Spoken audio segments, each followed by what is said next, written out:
और अगर हम देखें तो चैप्टर नंबर 8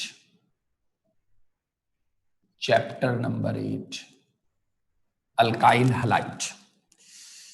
और एक इंट्रोडक्शन क्लास हमारी हुई थी और उस इंट्रोडक्शन क्लास में हम लोगों ने नॉमेनक्लेचर और क्लासिफिकेशन ऑफ आरएक्स पे शायद बात की थी। देखिए जल्दी से मुझे बताइए, अब हमें बात करनी है रिएक्शंस पर।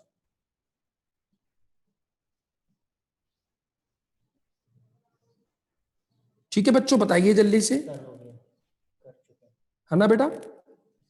SN1 पढ़ना है, SN2 पढ़ चुके, SN2 करना है। ठीक ठीक ठीक ठीक।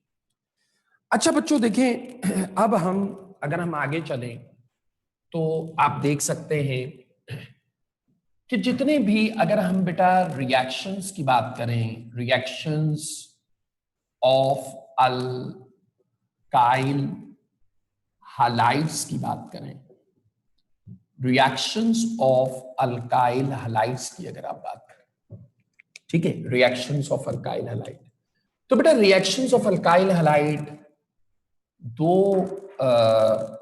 रिएक्शंस होते हैं। एक को कहते हैं nucleophilic substitution reaction, nucleophilic substitution reaction. और न्यूक्लियोफिलिक सब्स्टिट्यूशन रिएक्शन आपको बेटा याद है कि दो इसके मैकेनिज्म हैं, एक SN2, एक इसका मैकेनिज्म है SN1। इसके दो मैकेनिज्म हैं, एक SN2 मैकेनिज्म है, एक SN1 मैकेनिज्म है। दो मैकेनिज्म हैं इसके, SN2 SN।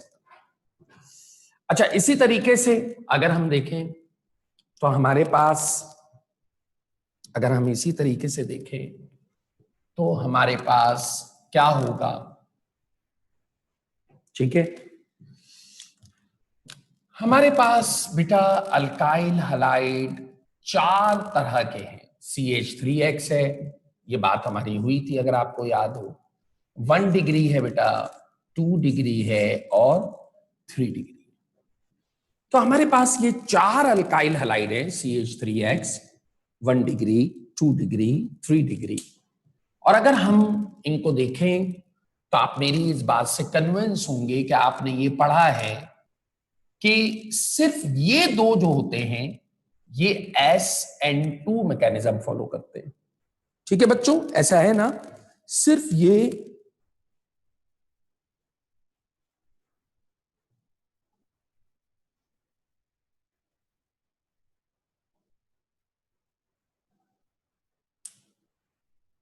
SN1 SN2 करा चुका हूं, पक्की बात। कुछ बच्चे मैसेज कर रहे हैं कि SN2 और SN1 करा चुका हूं मैं। अब बस भी मैसेज बताया करें, मुझे बताया करें, मैं देख लिया अब तो। सेक्शन कौन कौन यही है ना, M13 14 15। बेटा M13 14 15 वाले जो बच्चे हैं हमारे, क्या मैं SN1 SN2 करा चुका हूं? दोनों हो चुके हैं। क्या स्टेरिक इफेक्ट हुआ है?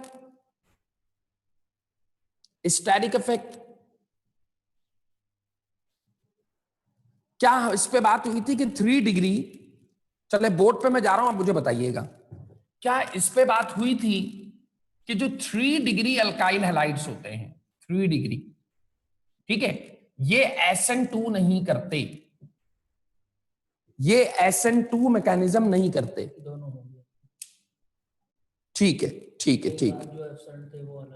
अच्छा अच्छा अच्छा, ठीक है ठीक है ठीक है, करवा दिया है।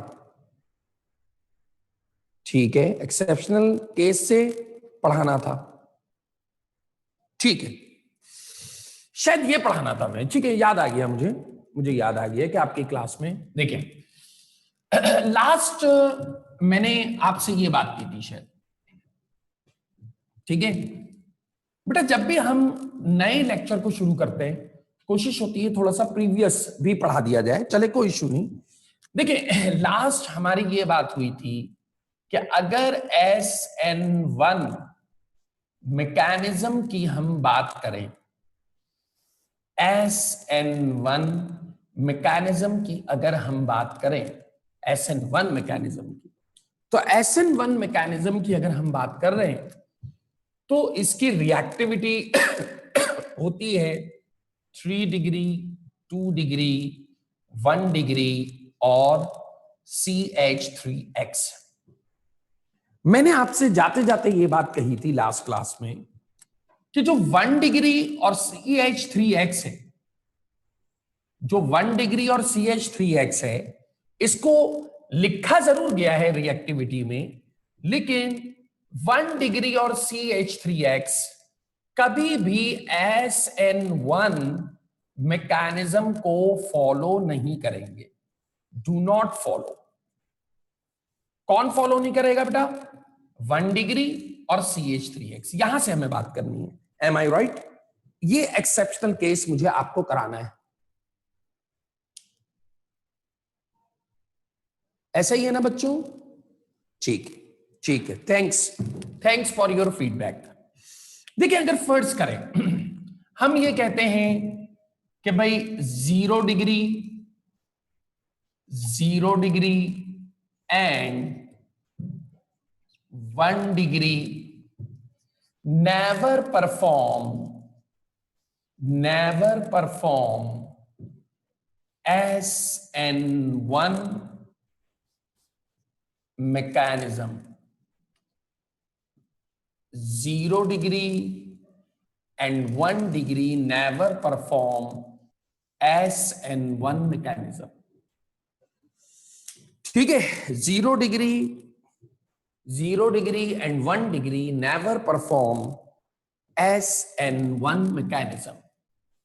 ठीक है, अब क्यों नहीं परफॉर्म हो सकता, क्या वजह है? देखें, अगर हम जबरदस्ती CH3X को, अब समझिएगा बेटा, ये 0 डिग्री है, CH3 CH2X, CH3X CH3 CH2X, ठीक है, CH3X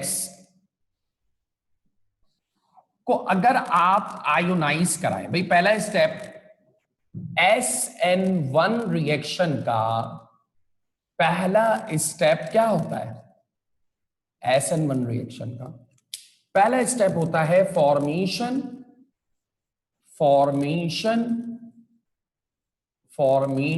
ऑफ कार्बोनियम आइन। ये होता है ना बेटा, फॉर्मेशन ऑफ कार्बोनियम आइन। तो पहला स्टेप हमारा ये होता है फॉर्मेशन ऑफ कार्बोनियम आइन, CH3 पॉजिटिव X नेगेटिव। ठीक है, अब जब हम इसकी बात करते हैं तो CH3 CH2 positive X negative. अब सवाल ये है, हो तो गया सर, जबरदस्त सर, हो तो गया, कार्बोनियम आइन फॉर्म हो गया, CH3 प्लस फॉर्म हो गया, CH3 CH2 प्लस फॉर्म हो गया, लेकिन अब अगले स्टेप में जब मैं न्यूक्लियोफाइल ऐड कराने के लिए जाऊंगा तो जैसे ही मैं पीछे मुड़ के देखूंगा, मैं खुश हो रहा हूं, हाँ हो गया, लेकिन मैं जैसे ही पीछे मुड़ के देखूंगा तो ये CH3 और X आपस में दोबारा बॉन्ड बना लेंगे। इसका मतलब मैं ये कह रहा हूं, समझिएगा, कि 0 डिग्री कार्बोनियम आइन और CH3 CH2 primary decree carbonium आइन, ये प्राइमरी कार्बोनियम आइन, 0 carbonium ion are not stable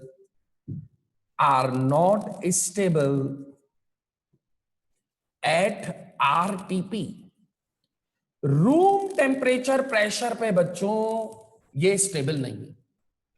इसी वजह से 2014 और फिर 2015 इंटरमीडिएट एग्जाम में भी कराची बोर्ड के इंटरमीडिएट एग्जाम में भी क्वेश्चन पूछा गया है। 2015 में एक क्वेश्चन आया था इंटर के पेपर में भी, एमसीक्यूज में, और 2014 में भी ऐसे क्वेश्चन आए थे, 13 में भी, जिसमें कार्बोनियम आयन के बारे में आपसे पूछा गया था। और क्वेश्चन कुछ इस तरह था कि which is are stable carbonium ion, stable carbonium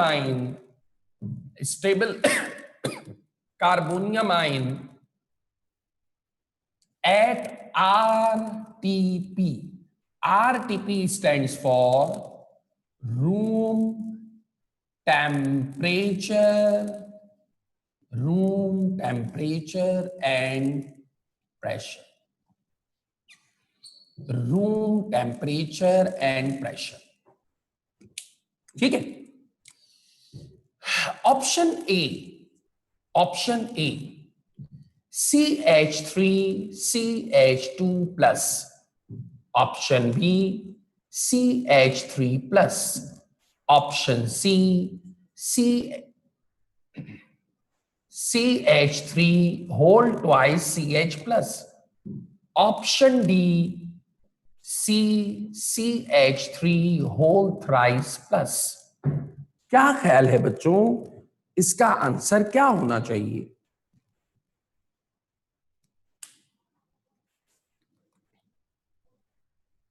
इसका आंसर डी होना चाहिए। बिल्कुल सही, बिल्कुल सही, इसका आंसर होना चाहिए डी। अब डी क्यों होना चाहिए बेटा? कि ये जो कार्बोनियम आयन है, हमेशा याद रखना कि कभी भी कार्बोनियम आयन में जितने ज्यादा CH3 लगे होते हैं वो ज्यादा स्टेबल होते हैं। ये inductive effect of positive charge होता है, ठीक है, वो ज्यादा स्टेबल होते हैं। जितने ज्यादा CH3 कार्बोनियम आयन में लगे होंगे, जितने ज्यादा R कार्बोनियम आयन में लगे होंगे, वो स्टेबल होगा। तो यही वजह है कि जो टर्शरी है, जब उसको आयोनाइज करते हैं तो वो रूम टेम्परेचर पर खड़ा रहता है, स्टेबल रहता है, और फिर अगले स्टेप में न्यूक्लियोफाइल उसको अटैक कर देता है। ये होता है, अगले स्टेप में न्यूक्लियोफाइल उसको अटैक कर देता है। तो इसका आंसर बिल्कुल आप सही कह रहे हैं, इसका आंसर है डी, स्टेबिलिटी के लिहाज से, ठीक है। अच्छा, अगर वो क्वेश्चन कर ले मोस्ट रिएक्टिव, फर्ज करें क्वेश्चन को चेंज कर दे और वो क्वेश्चन कर ले मोस्ट रिएक्टिव, तो क्या आंसर होगा? मोस्ट रिएक्टिव, अगर वो क्वेश्चन कर ले मोस्ट रिएक्टिव, तो आंसर क्या होगा? बी होगा। बिल्कुल सही, शाबाश, वेल डन, बिल्कुल सही, बी होगा। बिल्कुल आप सही कह रहे हैं, ठीक है बेटा, बी होना चाहिए। चलते हैं। आप स्क्रीनशॉट लेना चाहें, स्क्रीनशॉट ले लें। एक चीज और मैं करा दूं, stability of carbonium ion,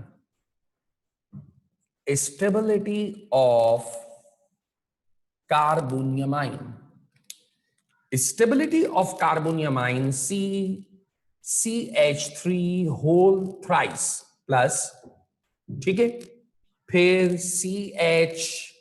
CH3 whole twice plus, फिर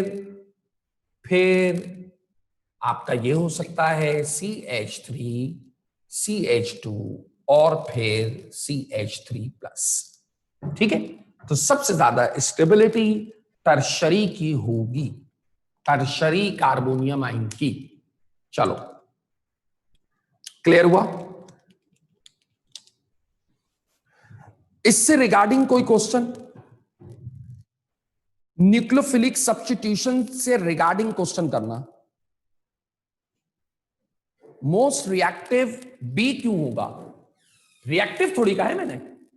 अच्छा, मोस्ट जो रिएक्टिव वाला क्वेश्चन पूछा था, तो रिएक्टिव बी क्यों होगा? क्योंकि बी इसलिए रिएक्टिव होगा, ये 0 डिग्री है, ये 0 डिग्री है, ठीक है। इसमें हाइट देखो, इसमें फिर भी एक मिथाइल ग्रुप लगा हुआ है। तो मैंने क्या कहा कि किसी भी कार्बोनियम आयन में जितने ज्यादा मिथाइल ग्रुप लगे होते हैं वो स्टेबल होता है, ठीक है ना। एक बच्ची ने क्वेश्चन पूछा है कि सर ये आपने जो रिएक्टिविटी की बात की तो बी आंसर क्यों है इसका, तो उसका मैं जवाब दे रहा हूं कि ये याद रखना कि एक मेरे पास कार्बोनियम आइन है, इसके साथ जितने जितने CH3 लगे होंगे, ठीक है, जितने CH3 लगे होंगे जैसे ये, तो वो ज्यादा स्टेबल होगा। ठीक है, ये ज्यादा स्टेबल है, ये ज्यादा स्टेबल है या ये ज्यादा स्टेबल है। देखो कार्बोनियम आइन, ठीक है, इसके साथ हाइड्रोजन, इसके साथ हाइड्रोजन, इसके साथ ये CH3, ठीक है। तो यहां पे CH3 कार्बोनियम आइन के साथ एक है, यहां पर CH3 कार्बोनियम आइन के साथ दो है। ये सेकेंडरी कार्बोनियम आइन है, ये प्राइमरी है। तो स्टेबल कौन होगा, स्टेबल सेकेंडरी ज्यादा होगा या ये ज्यादा होगा स्टेबल, क्योंकि इसमें दो हाइड्रोजन लगे हैं, ठीक है ना। तो अगर हमारे पास कार्बोनियम आइन की हम बात कर रहे हैं तो आप इस तरह समझ लीजिए, और ऑब्वियस सी बात है जो है इसको हम देख सकते हैं। अच्छा, एक बच्चा क्वेश्चन करना चाह रहा है, बल्कि सॉरी चाह रही है लाइबा, माइक अनम्यूट कर रहा हूं बेटा, पूछिए बेटा लाइबा। एक और बच्चा क्वेश्चन करना चाह रहा है, लाइबा जावेद। सर अस्सलाम वालेकुम। वालेकुम अस्सलाम, कैसी हैं बेटा? सर ठीक हूँ, आप कैसे हैं? अल्हम्दुलिल्लाह, पूछिए बेटा। सर एक्चुअली मेरा नेट प्रॉब्लम हो गया था। आपने जो लास्ट प्रीवियस पॉइंट्स किए हैं डिफाइन, मतलब वो आप थोड़ा ब्रीफ उसकी डिस्क्रिप्शन दे मैं रहे हैं थोड़ी लिखवाता सी, भी हूँ, जो आपने सब लिख भी देता हूँ। लास्ट अभी कुछ पॉइंट्स ठीक है, आपने ठीक है, किए हैं ना। मैं दोबारा बता देता हूँ। देखिए मैंने ये कहा कि क्या ये पॉसिबल है कि 1 डिग्री और CH3X SN1 बना सकता है, तो इसका मैंने आपको आंसर दिया नहीं पॉसिबल है। क्यों नहीं पॉसिबल है? क्योंकि जब आप ये वाला क्लियर है, आगे वाला बताऊं, ये भी बताऊं?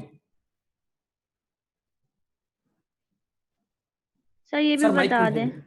ये भी बता दूं, देखो मैंने जब CH3X जिसको हम 0 डिग्री कहते हैं और CH3CH2X जिसको हम 1 डिग्री कहते हैं, जब हमने इसको SN1 कराने की कोशिश की तो पहले स्टेप में SN1 में कार्बोनियम आइन बनता है, हमने बना लिया। अगले स्टेप में हम न्यूक्लियोफाइल लेके अटैक कराना ही चाह रहे थे, तो हमने ये देखा कि CH3 प्लस CH3CH2 वक्ती तौर पर बनता है और फौरन RTP पे रूम टेम्परेचर प्रेशर पर ये आपस में दोबारा मिलकर यही प्रोडक्ट बना देता है। ठीक है, इसका मतलब हमने कहा कि CH3 और CH3CH2 स्टेबल नहीं होते रूम टेम्परेचर प्रेशर पर। उस बिहाफ पे मैंने ये क्वेश्चन पूछा कि विच इज या आर स्टेबल कार्बोनियम आइन, तो स्टेबल कौन होगा भाई? सबसे ज्यादा स्टेबल ये होगा, ठीक है, ये स्टेबल नहीं होगा। इस पे बात की, इस क्वेश्चन को रिवर्स कर दिया मैंने, स्टेबिलिटी का उल्टा रिएक्टिविटी होती है, मैंने रिएक्टिव पूछा तो ये आंसर होगा, ये बात होती है। ठीक है, माइक ऑफ। अलीजा,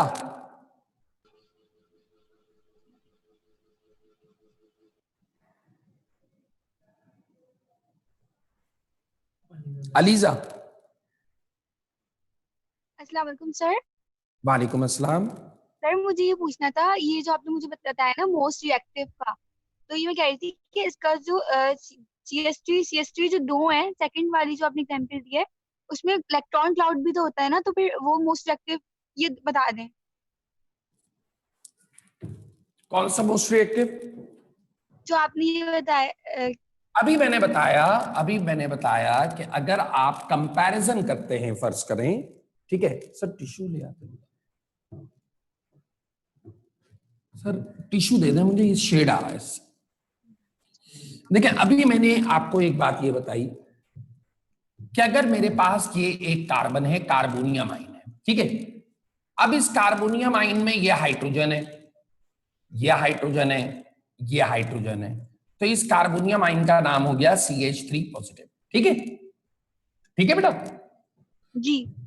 और अगर मेरे पास ये एक और कार्बोनियम आइन है, इसमें हाइड्रोजन है, इसमें CH3 है, ठीक है, इसमें CH3 है, तो चूंकि इसमें दो मिथाइल ग्रुप लगे हुए हैं, दो मिथाइल ग्रुप, तो ये जो है स्ट्रेंथनेस देते हैं किसको? कार्बोनियम आयन को। कार्बोनियम आयन को स्टेबल रखते हैं। इनको आप इस तरह समझ लीजिए कि इनसे जो है इनको दोबारा आपस में ये मिल नहीं सकते इसकी तरह, क्योंकि ये स्टेबल, ये रिएक्टिव है, ये रिएक्टिव है और ये स्टेबल है। ठीक है, जो रिएक्शन नहीं कर सके वो स्टेबल होगा और जो रैपिड रिएक्शन कर दे वो रिएक्टिव होगा।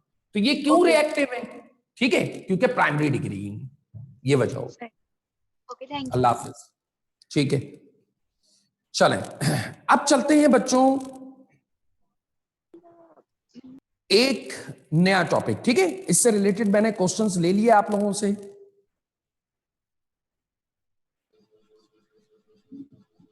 लाइबा आपसे बात हुई थी? हेलो, अस्सलाम वालेकुम। वालेकुम अस्सलाम। सर, मुझे ये पूछना है कि आपने कहा था कि एक मिनट बुक ना, स्टेबिलिटी ज्यादा होगी तो रिएक्टिविटी कम होगी। तो सर, जितनी स्टेबिलिटी ज्यादा होगी तो इलेक्ट्रोनेगेटिविटी भी ज्यादा होगी। जरूरी थोड़ी है। जरूरी? इलेक्ट्रोनेगेटिविटी, भाई ये इलेक्ट्रोनेगेटिविटी की मामला अलग है, हैलोजेंस थोड़ी है यहाँ पर। वो तो मैंने CF-Cl की बात की थी ना, यहाँ पे हैलोजेंस थोड़ी। ये डायरेक्टली प्रोपोर्शनल नहीं होंगे इलेक्ट्रोनेगेटिविटी और स्टेबिलिटी आपस में? मुझे आप एक बात बताएं ना, आप मुझे एक चीज बताएं कि इलेक्ट्रोनेगेटिव कैरेक्टर तो वही, जैसे मिसाल के तौर पर जब मैं बात करूंगा CF की, ठीक है, सही है, जरा बैकग्राउंड की आवाज आप थोड़ी सी जो है देखिए, मैं ये बात कर रहा हूं कि CH3X है मेरे पास और एक मेरे पास है CH3CH2X। ठीक है, अब आप आंसर कीजिएगा मुझे, आपके ख्याल में अगर मैं स्टेबिलिटी या रिएक्टिविटी की बात करूं और मैं आपसे डायरेक्ट, गौर से सुनना, अगर मैं आपसे डायरेक्ट पूछूं बताओ इनकी स्टेबिलिटी किसकी ज्यादा होगी, तो आपका मुझसे क्वेश्चन होगा क्या सर SN1 के लिहाज से या SN2 के लिहाज से? समझ रहे हो ना?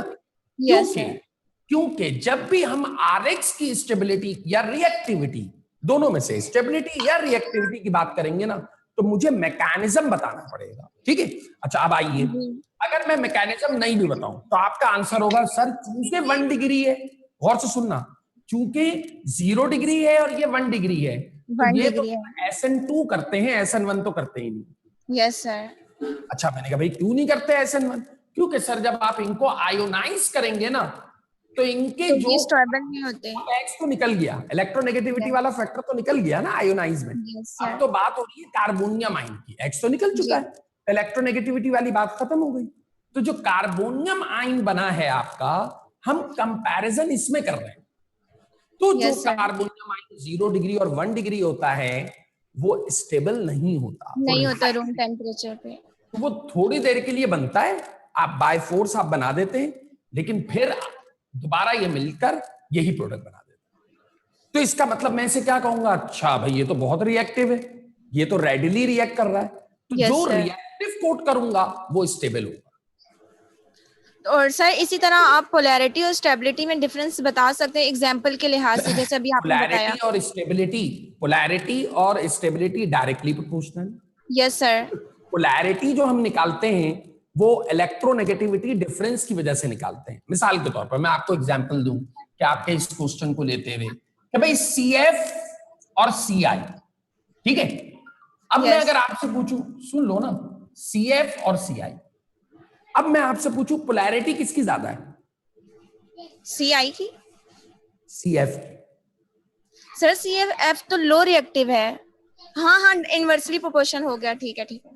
सिंपल है ना, चीजों को सिंप्लीफाई करो। इधर देखो, मैंने क्या पूछा? पोलैरिटी, ठीक है, तुमने इलेक्ट्रोनेगेटिविटी डिफरेंस निकाल लिया।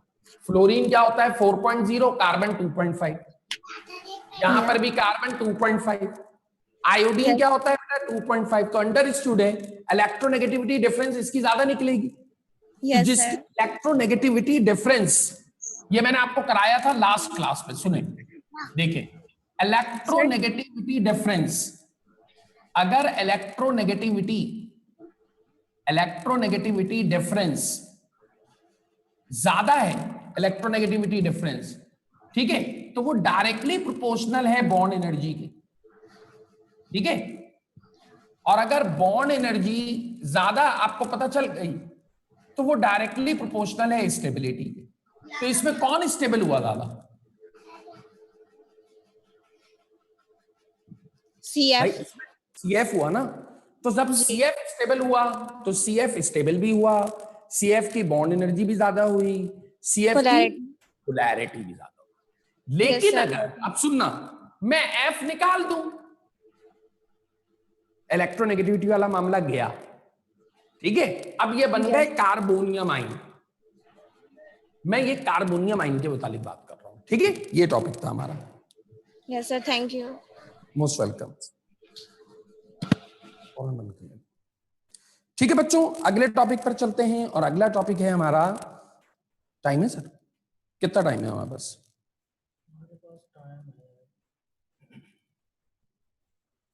आधा घंटा है ना, ठीक। अगले टॉपिक पर चलते हैं और अगला टॉपिक है हमारा एलिमिनेशन रिएक्शन, ठीक है। चलिए मैं ये रब कर रहा हूं, फिर हम लोग चलते हैं, फिर मैं आपको बुक मार्क भी कराऊंगा। एलिमिनेशन रिएक्शन,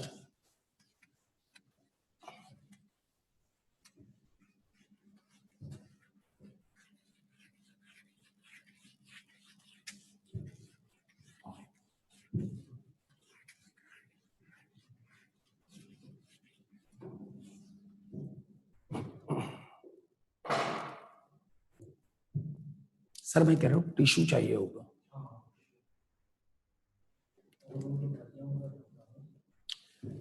ठीक है बच्चों, आइए चलते हैं एलिमिनेशन रिएक्शन। एलिमिनेशन रिएक्शन,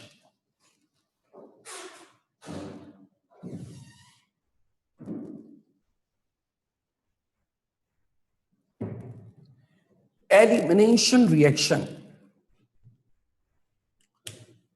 और एलिमिनेशन रिएक्शन में लिखिएगा मेरे साथ साथ, सच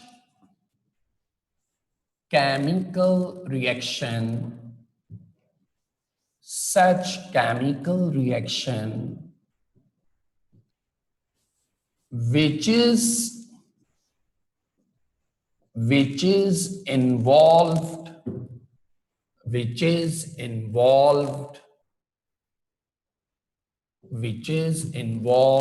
for the removal of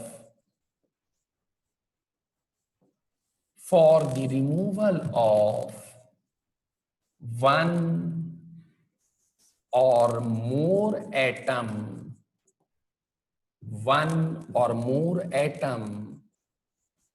in order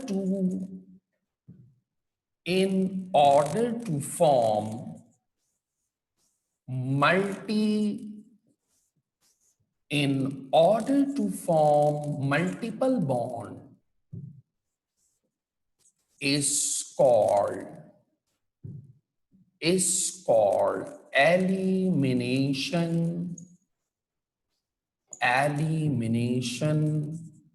reaction, ठीक है।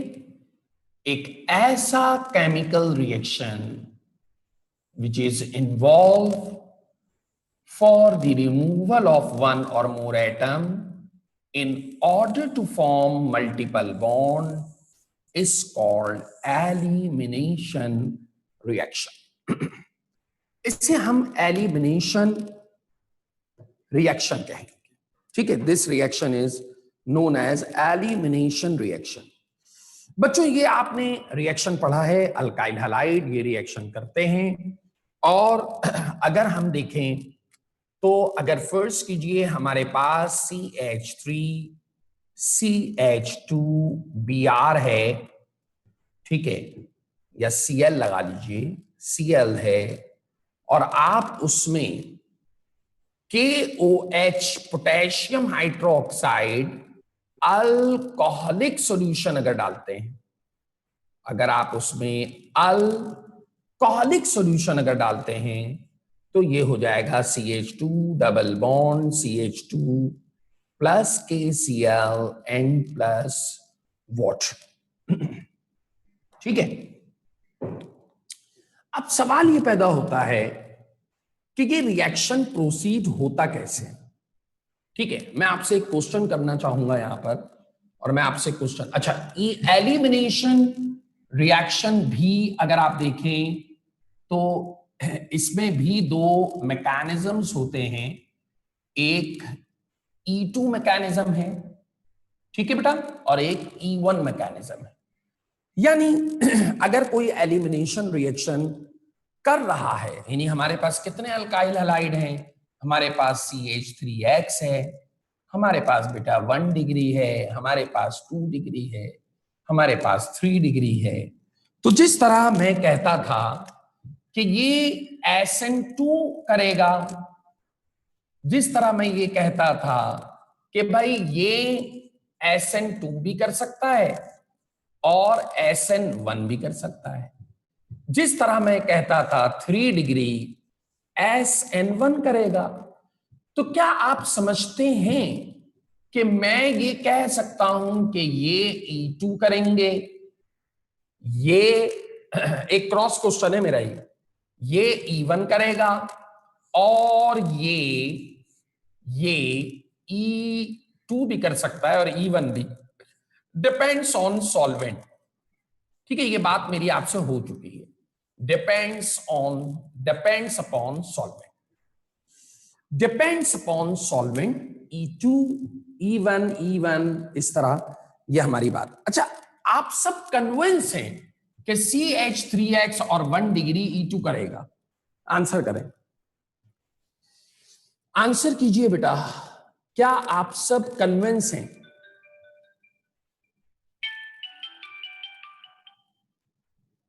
जी, सब कन्विंस हैं? क्या आप सब कन्विंस हैं?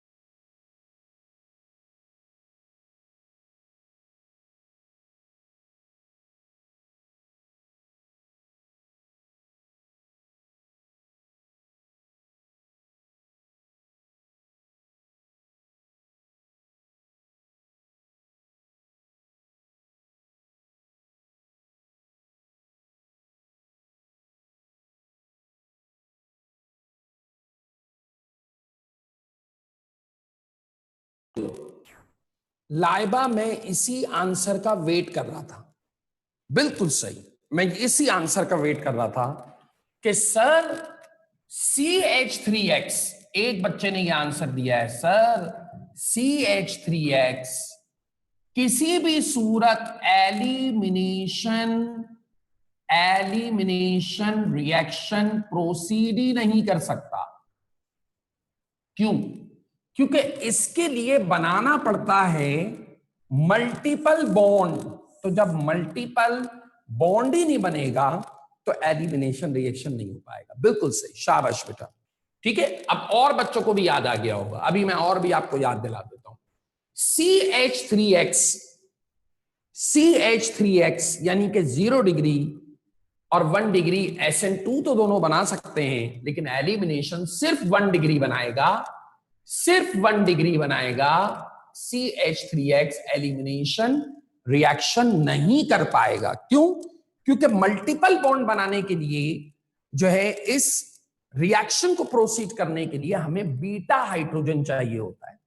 ठीक है, याद आया आपको? बीटा हाइड्रोजन चाहिए होता है और अल्फा और बीटा मिलकर बॉन्ड बनाते हैं, multiple bond, double bond, triple bond. ठीक है, तो इसलिए ये रिएक्शन प्रोसीड जो है CH3X, ये रिएक्शन प्रोसीड नहीं कर पाएंगे। ठीक है बच्चों, चलें आगे चलते हैं, आगे चलते हैं।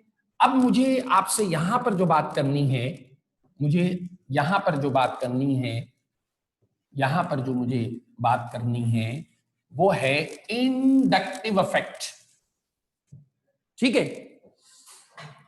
बेटा, मेरा आपसे एक क्वेश्चन है, और क्वेश्चन ये है कि देखें, गौर से सुनिएगा मेरा क्वेश्चन। ये मेरे पास अल्काइल हलाइड है, ठीक है। अब इसमें देखें, एक हाइड्रोजन ये है, एक हाइड्रोजन ये है, एक हाइड्रोजन ये है, एक हाइड्रोजन ये है, एक हाइड्रोजन ये है, ठीक है। अब आप इसमें न्यूक्लियो, ये आपका न्यूक्लियोफाइल है, ठीक है। अच्छा, अब मैं न्यूक्लियोफाइल हटा देता हूं, गौर से सुनना। ये OH है। तुम अगर मेरी प्रीवियस क्लास याद करो तो मैंने कहा था क्या वजह होती है कि यहां पे जो सब्सटेंस लगा होता है, जो एंटिटी, जो स्पीशीज, उसको अटैकिंग ग्रुप कहा जाता है, ठीक है। अब आप समझिएगा, ये मेरे पास, मेरा क्वेश्चन समझिएगा पहले, ये मेरे पास अल्फा कार्बन है और ये मेरे पास बीटा कार्बन है, ठीक है। ये अल्फा कार्बन है, ये बीटा कार्बन है, ये OH पर नेगेटिव है, ठीक है। अब जरा मुझे आंसर देना, ठीक है। अगर ये OH अल्फा कार्बन पर अटैक कर दे जाके, तो नेचर ऑफ रिएक्शन क्या होगा? आंसर दो। अगर ये OH beta carbon, alpha carbon पर अटैक कर दे, तो नेचर ऑफ रिएक्शन क्या होगा? आंसर दें। न्यूक्लियोफिलिक या इलेक्ट्रोफिलिक? एलिमिनेशन नहीं कर सकता। अलीजा कह रही है नहीं कर सकता। नहीं कर सकता है, कंडीशन पे बात है। न्यूक्लियोफिलिक E2 नहीं होगा बेटा। एलिमिनेशन, कुछ बच्चे कह रहे हैं एलिमिनेशन इसको कहते ही नहीं ना। मैं आपको याद दिला देता हूं, आपने ये इंटरमीडिएट में पढ़ा हुआ है। तो इस OH को जब हम इसको अटैक करते हैं, ये OH जब यहां पर अटैक होता है, तो that is alpha carbon. Alpha, तो फिर नेचर ऑफ रिएक्शन क्या हो जाएगा? न्यूक्लियोफिलिक होगा, और आप इसे कहेंगे न्यूक्लियोफाइल। न्यूक्लियोफाइल कहेंगे आप। लेकिन अगर ये OH बीटा हाइड्रोजन पर जाकर अटैक करता है, बीटा हाइड्रोजन पर, तो आप कहेंगे अच्छा, beta hydrogen slightly acidic in nature है, तो ये OH यहां पर ट्रीट कर रहा है एज अ बेस। देखिए, मैं मामला आपको समझाऊं, OH का मामला समझाता हूं। OH को हम कहते हैं हाइड्रोक्सिल आयन। OH हमारे पास है हाइड्रोक्सिल आयन है, ठीक है ना। अब यही OH अगर CH3 से लगाते हो, यही OH अगर CH3 में होता है, तो तुम इसे कहते हो मिथाइल हाइड्रोक्साइड? कभी भी नहीं कहोगे। कहते हो मिथाइल हाइड्रोक्साइड? कभी भी नहीं। अगर ये OH CH3 के साथ लग जाएगा, तो आप इसे डिजिग्नेट कर देते हैं, अच्छा भाई ये अल्कोहल है। लेकिन अगर यही OH पोटेशियम से लग जाए, कैल्शियम से लग जाए, सोडियम से लग जाए, तो आप इसे कभी नहीं कहते कैल्शियम अल्कोहल, आप इसे कभी नहीं कहते सोडियम अल्कोहल। तो जब ये इनके साथ लग जाता है, तो आप इसे एज अ बेस कंसीडर करते हैं। समझ में आई बात? अगर मैं यहां पर बेटा अल्कोहलिक सॉल्यूशन डाल दूंगा, क्या डालूंगा? Alcoholic solution. तो अल्कोहलिक सॉल्यूशन डालने से यहां पर इंडक्टिव इफेक्ट प्रोड्यूस हो जाएगा। क्या हो जाएगा? इंडक्टिव इफेक्ट प्रोड्यूस हो जाएगा। यहां पर इंडक्टिव इफेक्ट प्रोड्यूस हो जाएगा। तो मैं अगर यहां पर OH, यहां पर अगर इंडक्टिव इफेक्ट हुआ, अब गौर से सुनना, अगर यहां पर इंडक्टिव इफेक्ट हुआ तो OH जो है एज अ बेस ट्रीट होगा, और अगर यहां पर इंडक्टिव इफेक्ट नहीं हुआ तो यहां पे OH एज अ जो है न्यूक्लियोफाइल ट्रीट होगा। और अगर OH एज अ न्यूक्लियोफाइल हुआ, थैंक यू सर, अगर OH एज अ न्यूक्लियोफाइल हुआ तो वो अल्फा कार्बन पर अटैक करेगा, और अगर OH as a base treat हुआ, इंडक्टिव इफेक्ट की वजह से एज अ बेस ट्रीट हुआ, तो ये ये ट्रीट करेगा एज अ जो है बेस ट्रीट हुआ तो ये बीटा हाइड्रोजन पर अटैक कर देगा। ठीक है, अब आइए जरा समझते हैं what do you mean by inductive effect. आप लोग मैसेजेस के दें मुझे, इंडक्टिव इफेक्ट कितने बच्चों को पता है? What do you mean by inductive effect? Message करें, कितने बच्चों को पता है? अच्छा, जिन बच्चों को नहीं पता वो लिखें IDK, आई डोंट नो।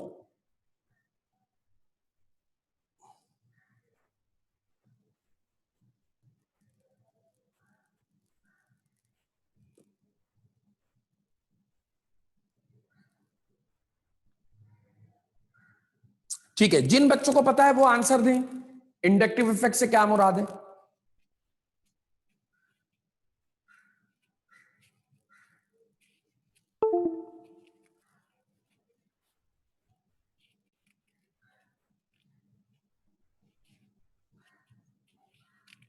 हम ए लेवल से पढ़ते हैं कॉजिंग डाइपोल, लाइबा, मेरा ख्याल है लाइबा का आंसर है कॉजिंग डाइपोल। ये हम ए लेवल्स पे बच्चों को पढ़ाते हैं, लेकिन यहाँ पे चूंकि हमारे पास मिक्स ऑडियंस है तो मैं एक ऐसा आपको आंसर दूंगा।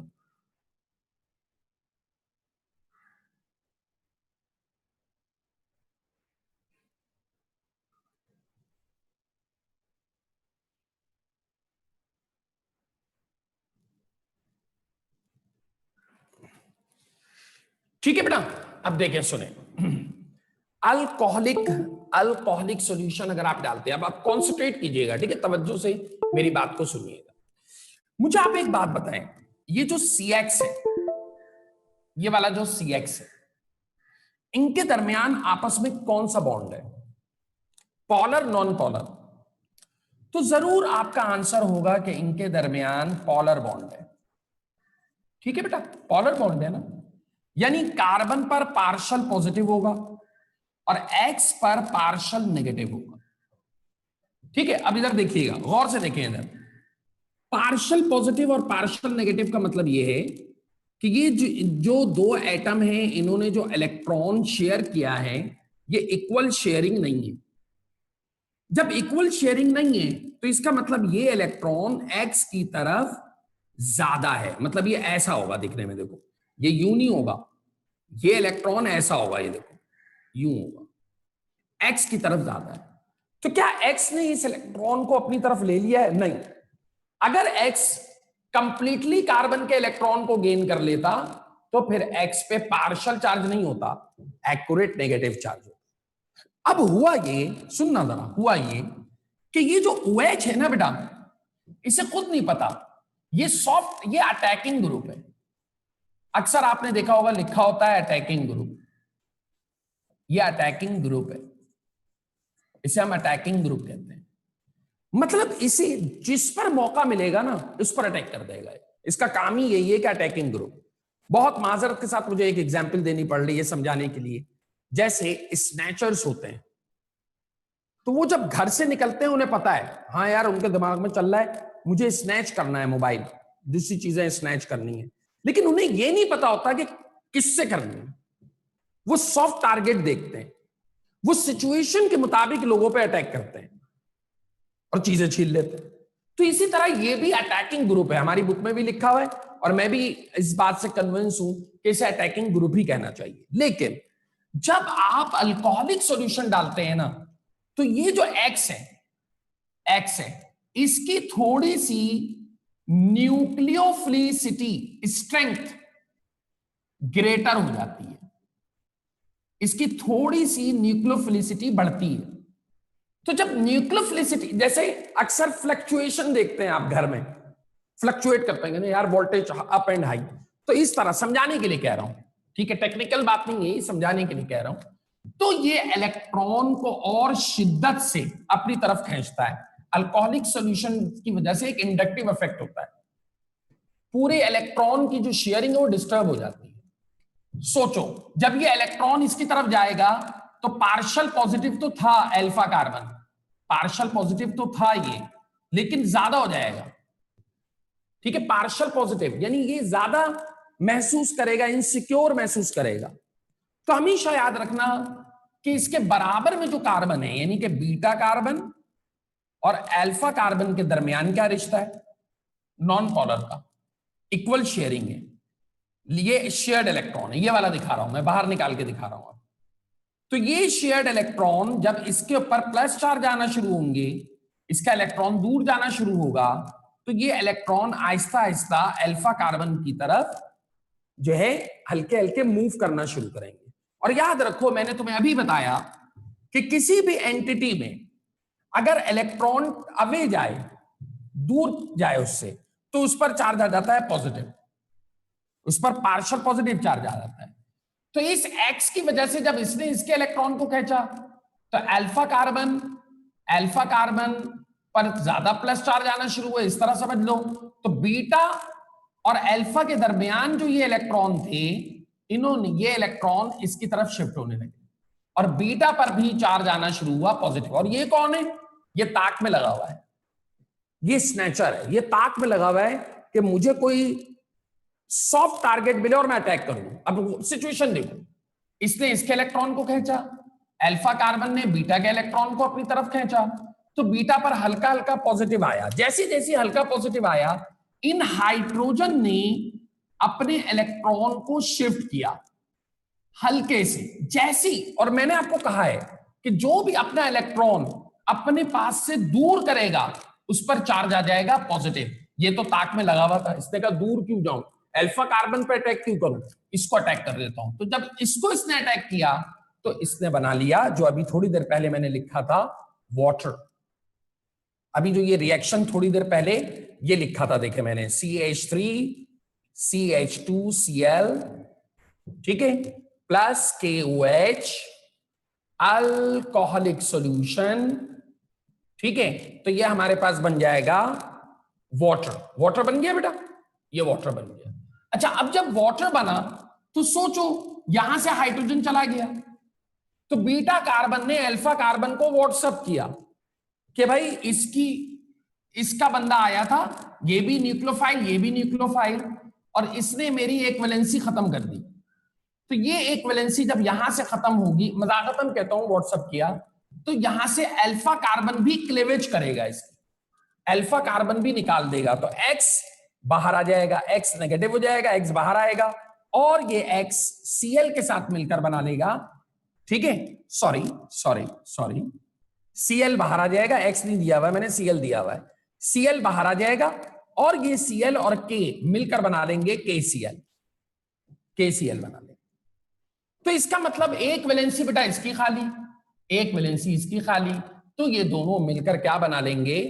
मल्टीपल बॉन्ड बना लेंगे, और ये होगा इंडक्टिव इफेक्ट की वजह से, ठीक है।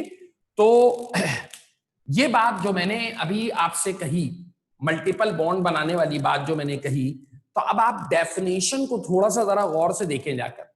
मैंने डेफिनेशन में क्या लिखवाया, मैं रिपीट कर देता हूं। Such chemical reaction which is involve for the removal of one atom और more than one atom from the compound, किसी भी कंपाउंड से, इसलिए एक या एक से ज्यादा एटम को निकाला जाए कि वो आपस में मल्टीपल बॉन्ड बना ले। वो आपस में क्या बनाए? मल्टीपल बॉन्ड, यानी मल्टीपल बॉन्ड बना ले। अगर ये सिनेरियो फॉलो होता है तो ऐसे केमिकल रिएक्शन को हम कहते हैं elimination reaction. This reaction is known as elimination reaction. चले क्वेश्चन करें। Unequal sharing of the bonding, बिल्कुल कह सकते हैं इसको।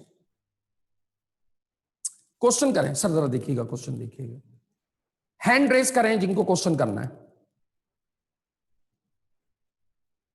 हैंड रेज कर दो बेटा जिसको क्वेश्चन करना है।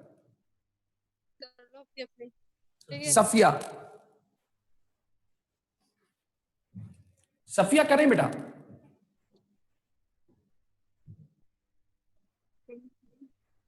आगे चलें सर। सर मेरा नेट डिस्कनेक्ट हो गया था। बेटा रिपीट तो नहीं कर सकते, यहाँ पे रिकॉर्डेड लेक्चर है। अब मैनेजमेंट को कॉल करें, वो आपको बताएंगे कि क्या करना है। रिपीट कितना रिपीट करूं? पहले भी रिपीट किया है यार। बेटा रिपीट कैसे कर दूं सारा? कोई चीज अगर नहीं समझ में आई तो पूछ लो। Sorry lecture sir mic sir, मेरा तो खोलिएगा। लेक्चर सारा मिस हो गया मुझे।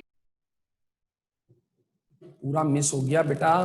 देखिए मसला ये है, नेट की कनेक्टिविटी तो चाहिए ना आपको, नेट की कनेक्टिविटी तो होनी चाहिए। अब क्या कर सकते हैं इसमें, मैं क्या कर सकता हूं बताएं, आप मेरी जगह होती क्या करते? सारे बच्चे हैं, अच्छे खासे स्टूडेंट्स हैं, अब एक बात को मैं कैसे रिपीट करने के लिए जाऊं दोबारा? उसमें अगर कोई चीज समझ में नहीं आती है तो मैं रिव्यू दे देता हूं, चले दे देता हूं मैं रिव्यू, कि मैंने ये कहा कि अटैकिंग ग्रुप है OH जाकर बीटा पर अटैक करेगा। ठीक है, क्यों अटैक करेगा? क्योंकि अल्कोहलिक सॉल्यूशन है और इंडक्टिव इफेक्ट है। डेफिनेशन लिखवा दूं बच्चों इंडक्टिव इफेक्ट की? मैं डेफिनेशन लिखवा देता हूं और क्लियर हो जाएगा आपको। ठीक है, चलें सर स्विच करें, जल्दी जल्दी स्विच करें माइक।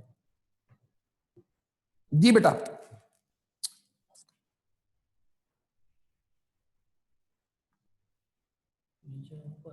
इंडक्टिव इफेक्ट में जो आपने बताया है, एक बच्चा क्वेश्चन कर रहा है इफेक्ट को बेस कैसे एज अ एक्ट करेगा, क्या मतलब बेटा? रबिया का माइक खोलिएगा। रबिया क्या क्वेश्चन करना चाह रही है बेटा आप? ये रबिया बेटा हैंड रेस कर ले। रबिया आप क्या क्वेश्चन करना चाह रही हैं? आपका माइक, रबिया हैंड रेस करें तो ज्यादा मुझे आसानी हो जाएगी। सर देखिए हैंड रेस किस किस ने किया हुआ, उनको माइक दे दें, माइक खोल दें उनका।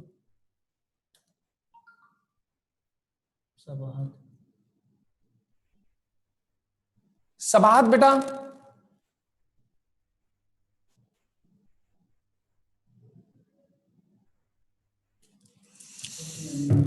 देखिए एक बच्चे का क्वेश्चन आया है कि सर क्या अल्फा कार्बन में जो हाइड्रोजन है ये अपने इलेक्ट्रॉन शेयर नहीं करेगा? अगर सोचें ये अपना इलेक्ट्रॉन शेयर कर ले तो फिर मल्टीपल बॉन्ड कैसे बनेगा? मल्टीपल बॉन्ड बनेगा उस वक्त, दो अल्फा और बीटा के दरमियान मल्टीपल बॉन्ड बनेगा उसी वक्त जब एक अल्फा कार्बन एक हाइड्रोजन एक कार्बन निकाले और बीटा कार्बन एक कार्बन निकाले, तभी तो बेटा मल्टीपल बॉन्ड बनेगा ना, वरना जिंदगी भर मल्टीपल बॉन्ड ना बन सके, मल्टीपल बॉन्ड नहीं बना सके। तो असल में एलिमिनेशन रिएक्शन जो है वो फॉर्मेशन ऑफ मल्टीपल बॉन्ड है। आपने इंटरमीडिएट में भी ये चीज पढ़ी होगी, ये तो इंटरमीडिएट कंटेंट है। जी सर। अस्सलाम वालेकुम सर। वालेकुम अस्सलाम बेटा। सर इसके अंदर जो हाइड्रोजन था बीटा कार्बन का, तो वो जाकर OH के साथ मिलकर वाटर बना लेगा। जी जी। और जो X था वो किसके साथ मिल जाएगा सर? अल्फा कार्बन का। देखें ये हाइड्रोजन है, OH इस हाइड्रोजन से मिलेगा और वाटर बना लेगा। ठीक है, ये आ गया वाटर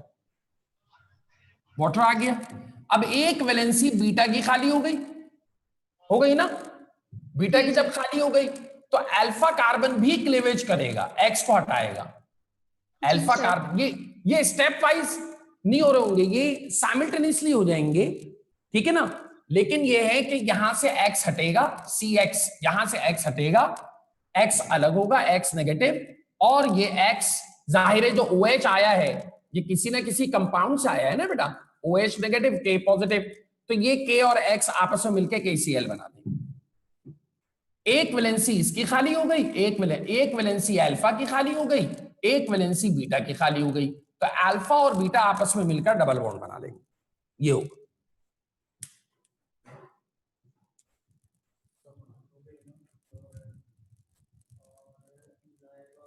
रेलेवेंट क्वेश्चन कीजिएगा बेटा, कीजिए, नाम बताएं सर। लाइबा आबिद। अस्सलाम वालेकुम सर। इंडक्टिव इफेक्ट बता दें मुझे, मेरा नेट डिस्कनेक्ट हो गया था इसलिए। बेटा बिल्कुल आवाज नहीं आ रही मुझे आपकी। मुझे इंडक्टिव इफेक्ट बता दें, मेरा नेट सर आ रही है आवाज आपको? बेटा थोड़ा सा करीब करके बोलें।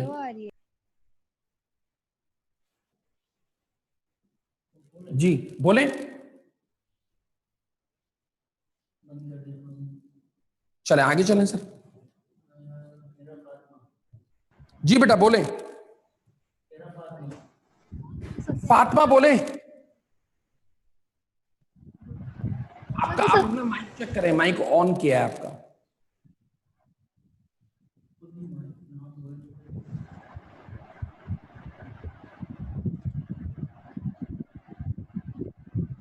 मोहम्मद उजैर। मोहम्मद उजैर।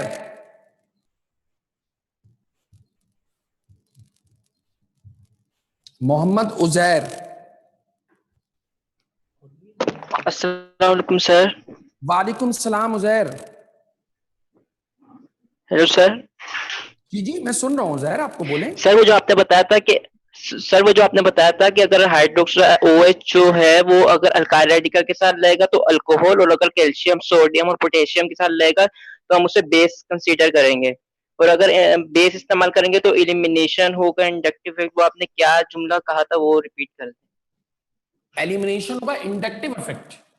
इंडक्टिव इफेक्ट अगर आप अल्कोहलिक सॉल्यूशन लेंगे तो अल्कोहलिक सॉल्यूशन में जब आप तो इंडक्टिव इफेक्ट यहां पे प्रोड्यूस हो जाएगा, और इंडक्टिव इफेक्ट ऐसे प्रोड्यूस होगा कि ये जो X है इसकी न्यूक्लियोफिलिसिटी बढ़ेगी, तो यहां पर जो इलेक्ट्रॉन्स शेयरिंग है ये पूरा ट्रैफिक डिस्टर्ब हो जाएगा इलेक्ट्रॉन शेयरिंग का, कि ये इलेक्ट्रॉन इसकी तरफ थोड़े थोड़े शिफ्ट होंगे, फिर इस पर प्लस चार्ज आ जाएगा, बीटा कार्बन अपने इलेक्ट्रॉन को शिफ्ट करेगा, इसी तरह ये हाइड्रोजन्स जो होंगे ये जैसे ही अपने इलेक्ट्रॉन को शिफ्ट करेंगे तो ये शो कर देंगे एसिडिक कैरेक्टर। मैं लिखवा भी देता हूं आपको, ठीक है? चले लिख लें, पहले लिख लें जरा एक्सप्लेनेशन इंडक्टिव इफेक्ट, फिर क्वेश्चन पे जाएंगे। सर पहले लिखवा दूं सर, अभी माइक बंद कर दें, एक मिनट में ये लिख लें पहले मेरे साथ, फिर आगे चलते हैं। इंडक्टिव इफेक्ट डिक्टेट कराऊंगा। इंडक्टिव इफेक्ट, इंडक्टिव इफेक्ट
लिखिएगा बेटा, हमारी बुक में जो है वो भी मैं आपको मार्क करा दूंगा।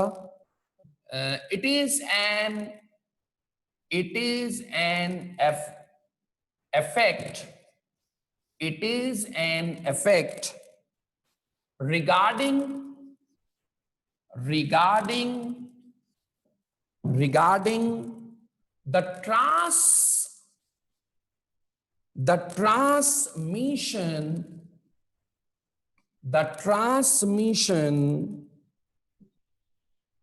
the transmission of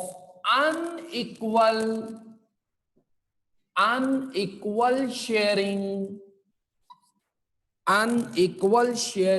of the bonding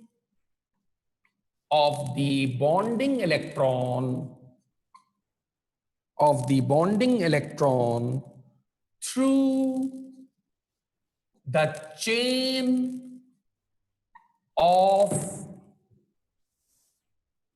of molecule,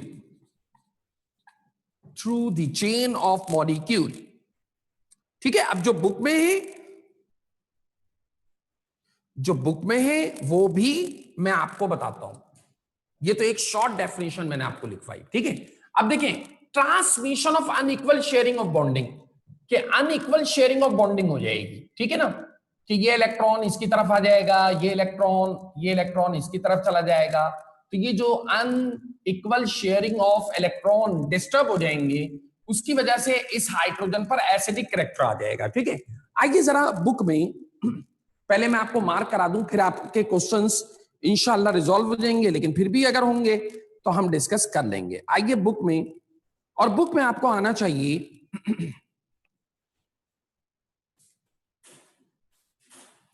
book में आपको आना चाहिए, अच्छा, बुक में आपको पेज नंबर, ठीक है, ठीक,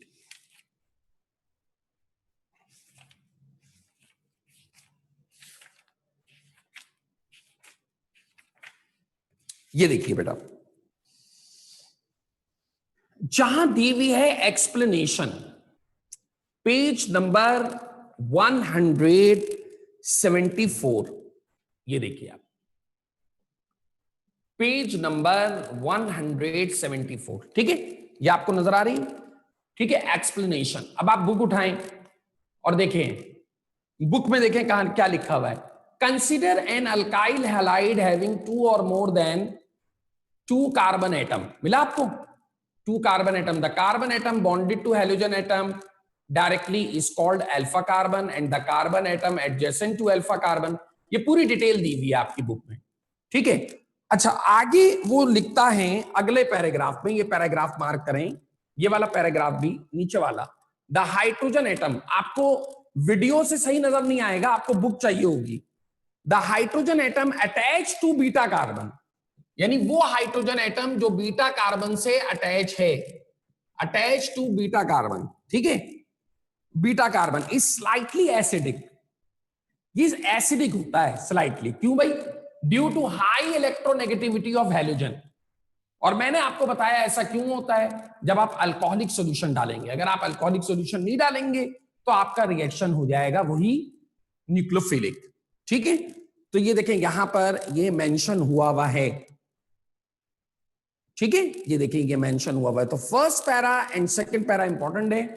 नेक्स्ट टाइम जो मैं स्टार्ट लूंगा वो लूंगा मैकेनिज्म ऑफ एलिमिनेशन रिएक्शन से, और इंशाल्लाह ग्रिगनार रीजन पढ़ेंगे और हमारा ये चैप्टर इंशाल्लाह फिनिश हो जाएगा, ठीक है। क्वेश्चंस मैं दो बच्चे क्वेश्चन करना चाह रहे हैं, आई होप कि क्वेश्चन आपके रिजॉल्व हो गए होंगे, ठीक है। और अगर नहीं हुए तो काइंडली आप नेक्स्ट क्लास में कर लीजिएगा, मुझे अच्छा नहीं लग रहा, आपके दूसरे टीचर वेट कर रहे हैं क्लास का, ठीक है, प्लीज काइंडली ऐसा कर लीजिए आप, ठीक है। ओके, अल्लाह हाफिज।